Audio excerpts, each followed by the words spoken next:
Olá, sejam bem-vindos ao Pode Crescer, o podcast do Sebrae Mato Grosso do Sul. Hoje, diretamente da terceira edição do Empreende Fest, o maior festival de empreendedorismo do estado de Mato Grosso do Sul. Um espaço de conexões com oportunidades, inovação, tecnologia, que está trazendo referências novas para inspirar as micro e pequenas empresas. O meu nome é Bruno Moser e a minha missão aqui é conversar com os nossos convidados mais que especiais. E aqui ao meu lado eu tenho o nosso querido professor Ricardo Sena, que é secretário executivo de Ciência, Tecnologia e Inovação da Semadesc. Secretário, tudo bem?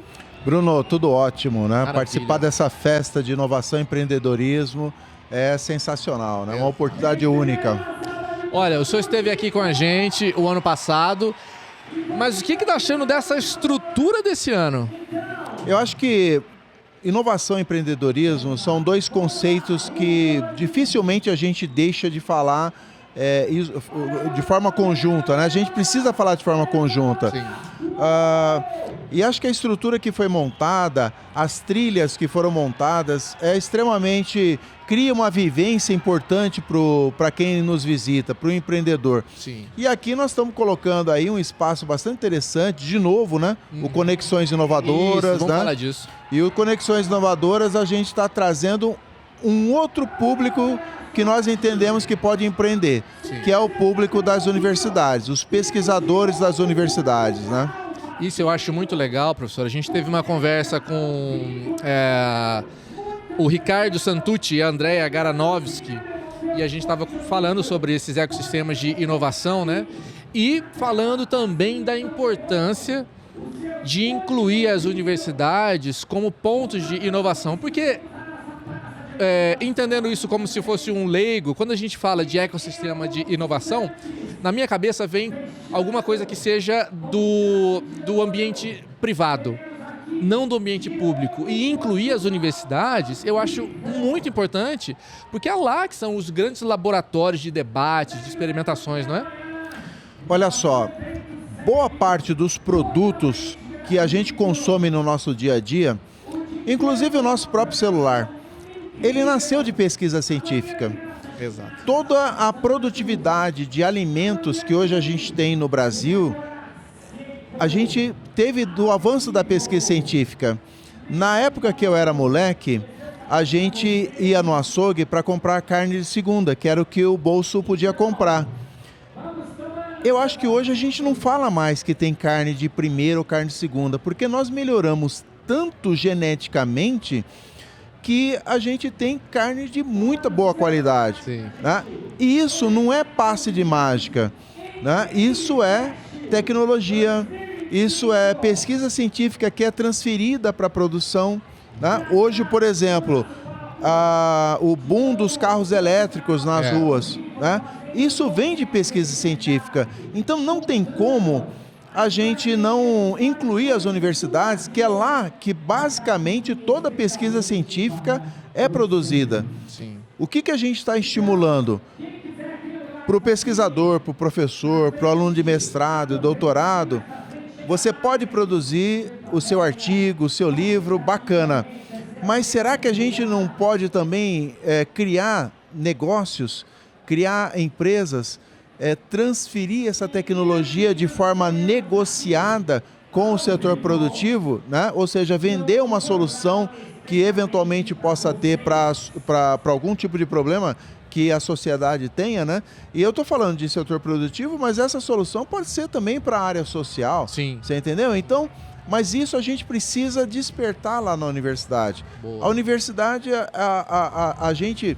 Eu falo porque eu vivi na universidade durante muito tempo, né? Então a gente fica quase que isolado do restante do mundo, no nosso mundo ali de produção científica, apresentar os nossos artigos que é em muito congressos. Importante. Extremamente importante, porque quando você produz ciência, quando você vai para um congresso científico e você é criticado, o seu método ele é debatido, é uma forma de você aprimorar. Sim. Então, na hora que você consolida uma pesquisa, né, que o resultado cientificamente é consolidado, está pronto para ser transferido. Ela está na prateleira.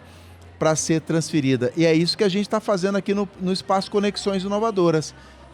Essas 40 startups ou grupos de pesquisa que nós convidamos das universidades estão com a sua pesquisa na bancada, pronta para ser transferida para o mercado. E isso é importante para a gente, né? Entendi. Por isso que a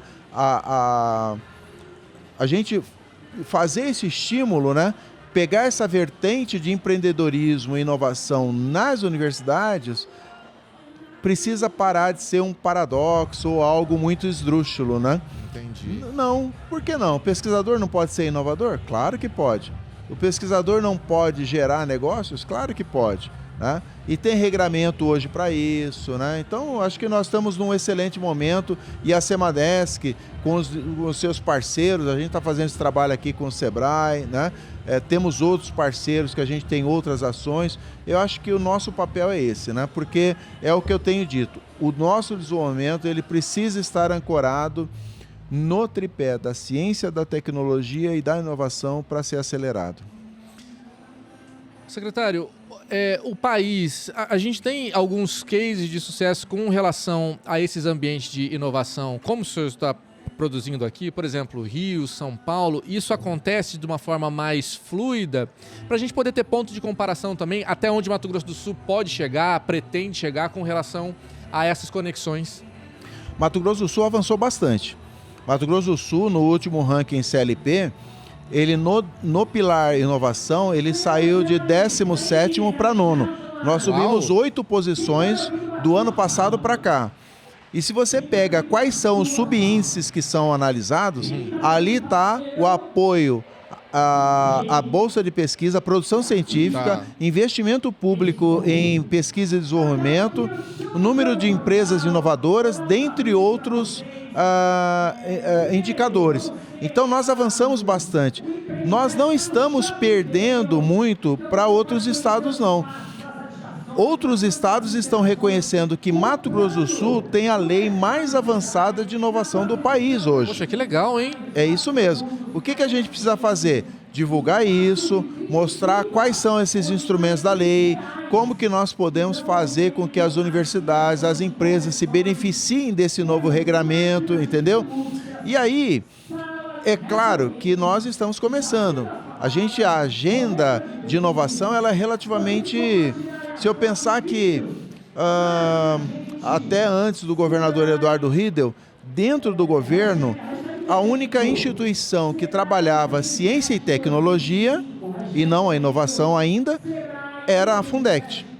Quando o governador Eduardo Riedel começou a montar o governo, ele eleito, começou a montar o governo, resolveu mudar o nome da Semagro para a Semadesc e colocar, né, o nome da Secretaria de Meio Ambiente, Desenvolvimento, Ciência, Tecnologia e Inovação, e criou a Secretaria Executiva de Ciência, Tecnologia e Inovação, a gente ampliou a governança pública para tratar do tema. Isso faz muita diferença, porque agora a política de ciência e tecnologia passa a ser uma política de Estado, não mais uma política de governo, até por conta da lei, e a gente reforça o papel que a Fundect e outras instituições têm feito. A gente consegue fazer um diálogo mais fluido, mais próximo das universidades, a gente consegue ouvir um pouco mais as dores do pesquisador. Sim. Eu quero pesquisar, mas eu quero também levar a solução para o mercado. Só que me falta isso, aquilo, outro. Então, ouvindo essas dores, a gente consegue gradativamente ir fazendo os ajustes para a gente poder avançar. E isso está dando certo. O resultado do índice CLP que eu acabei de falar, acho que demonstra isso, né? Sem dúvida. Assim, 8 posições em 12 meses, não é? Agora, a gente sempre fala sobre Mato Grosso do Sul comparado ao país, porém, também há de se entender que o nosso estado é um estado muito novo. Levando isso em consideração, a forma como Mato Grosso do Sul vem performando, vamos usar essa palavra, com relação ao restante do país, a gente está muito bem, obrigado. Ou não? Eu perguntaria o seguinte, vou pegar um dos casos que a gente mais gosta de falar, porque é um dos cases de sucesso do Mato Grosso do Sul. Eu pergunto se tem algum outro estado da federação que criou, em parceria com uma empresa privada americana, um cosmético anti-envelhecimento que a Katy Perry e agora a Jennifer Aniston e várias outras celebridades começaram a usar, né? Então, foi produzido aqui, na Universidade Católica Dom Bosco, pelo grupo da biotecnologia. Sim. E assim como esse grupo, quando eu percorro as demais universidades, eu vejo que nós temos vários outros grupos de pesquisa com potencial enorme de conquistar o mercado mundial. E o que a gente precisa fazer é o seguinte: o que falta então para eles conquistarem? E é isso que a gente quer fazer. Verificar onde estão esses gargalos e, do ponto de vista da política pública, fazer uma ação concreta. Então nós vamos continuar, obviamente, apostando na pesquisa científica básica, nós vamos continuar concedendo bolsas de estudo, tudo isso é extremamente importante. A gente vai começar agora a fazer um outro trabalho. Feita a pesquisa básica, formado o capital humano, a gente vai começar a trazer agora para o jogo esse novo relacionamento entre universidade e mercado. Né? Então, é importante que o mercado apresente também e veja a universidade como parceira. Sim. Né? Eu tenho uma dor, como a gente viu na citricultura. A citricultura, ela está vindo para o Mato Grosso do Sul muito em função do que o greening, que é uma praga que atacou os laranjais em São Paulo e Flórida, e quando ele ataca, você tem que dizimar. Ixi. Então, essas novas áreas estão vindo para o Mato Grosso do Sul, ainda bem. Né? O governador Eduardo Riedel tem feito uma captação desses investimentos para cá. Mas o greening é uma dor. Combater essa praga é uma dor. Então, quem pode resolver isso? É a pesquisa científica. Então, eu tenho que entender como é que funciona o greening, como é que ele age, o que ele faz na planta. Uma das coisas a gente sabe, tem um hospedeiro dele aqui, que é a murta. Uma árvore maravilhosa, dá uma flor super cheirosa, mas a gente vai ter que erradicar. E já medidas já foram tomadas em relação a isso, né? Entendi. Agora, por que a gente faz isso? Porque a gente tem o respaldo do conhecimento científico, da pesquisa científica. Então é a pesquisa científica ajudando a calibrar a gente a fazer uma boa política pública, né? Só assim que a gente avança, né? Então Mato Grosso do Sul tem um monte de bons exemplos aí. E mesmo no setor público, eu falei da vigilância sanitária vegetal, o IAGRO, né, o IMASU, estão com instrumentos, estão com tecnologia hoje de monitoramento de supressão de áreas, de queimadas, o IAGRO de vigilância sanitária animal, extremamente importantes, que eu acho que facilitam, inclusive, a forma como o poder público vem agindo. Queria fazer uma pergunta um pouco mais pessoal agora, que é como é que o senhor se sente estando nesse momento do nosso estado e contribuindo com o seu trabalho para essa mudança ou para essa solidificação dessas políticas que o governo está propondo através da Semadesc? Te dá um orgulho fazer parte desse momento? Cara, eu sou fruto da escola pública, né? Eu estudei minha vida toda em escola pública, minha família é muito pobre, e eu consegui chegar onde cheguei, fazer o meu mestrado, fazer o doutorado, em função da ajuda do Estado e principalmente da escola pública, né? E na minha missão me dá muito orgulho, mas me dá muito mais responsabilidade, porque eu preciso, por ter sido fruto desse trabalho que a ciência, que a educação fez em mim, eu preciso devolver isso para a sociedade. Entendi. Eu quero que esses jovens que estão nas universidades tenham oportunidade de ter essa mesma perspectiva de carreira que eu tive. Eu quero que os professores que estão lá nas universidades tenham oportunidade de dar uma contribuição mais fundamental, como já tem feito para a sociedade, né? Então, hoje, com o meu trabalho, o grande mérito não é meu, né? O grande mérito é da educação pública brasileira. Eu preciso devolver isso para a sociedade. Sensacional, sensacional, professor.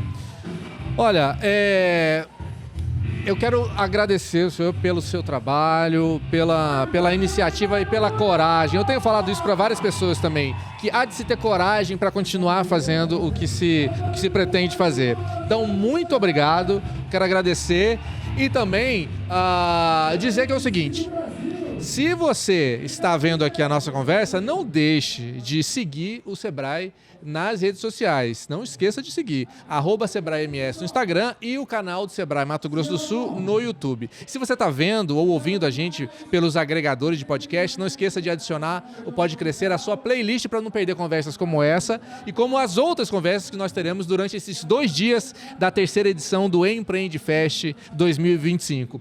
No mais, a gente se encontra numa próxima edição do Pode Crescer, o podcast do Sebrae Mato Grosso do Sul. Muito obrigado, professor. Até lá. Tchau, tchau.